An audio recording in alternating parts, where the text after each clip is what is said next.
15, 30 आणि 90 यांचा आपल्याला लसावी काढायचा आहे. मग या तिघ संख्यांना अशा कोणत्या संख्येने भाग आपल्याला देता येईल ती आपण शोधायची. 2 आणे चालेल का? नाही. 2 आणे 15 ला जाणार नाही. मग आपण 3 चा विचार करू. 3 आणे तिघ संख्यांना भाग जाईल. आता बघा 3 पाचे 15, 3 एक 3 म्हणजे 3 10 30 आणि 3 आणे याला देऊ 3 3 9 आणि 0 म्हणजे 30 आलं. बरोबर. आता बघा या ज्या संख्या आल्या या संख्यांना अशी संख्या शोधायची की तिघांना भाग जाईल. काय बरं 3 चालेल का? 3च्या पाड्यात 5 राहायचंय. मग काय घेता येईल आपल्याला?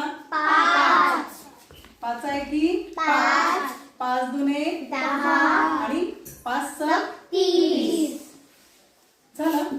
आता आपल्याला बघा ही संख्या आपली क्लिअर झाली. आता आपल्याला राहिल्या या दोघं संख्या. आता कोणती संख्या घेऊ बरं इथं की त्यांना भाग जाईल? 2. बे की बे आणि बे 3 6. हा एक जसं तसं लिहित राहायचा खाली. आता कुठली संख्या राहिली? कुठली राहिली भाग द्यायची? 3 एक 3 जसे तसे लिहू शकतो आपण. मग आता लसावी काय येईल बरं या संख्यांचा? इकडे बघा लसावी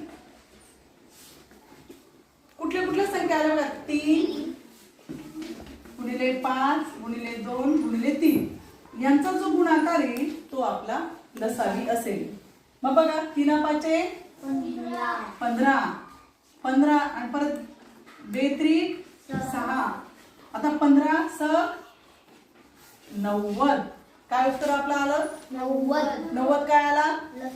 काय आला? लसावी. समजलं? अशा पद्धतीने आपण लसावी काढू शकतो. ओके.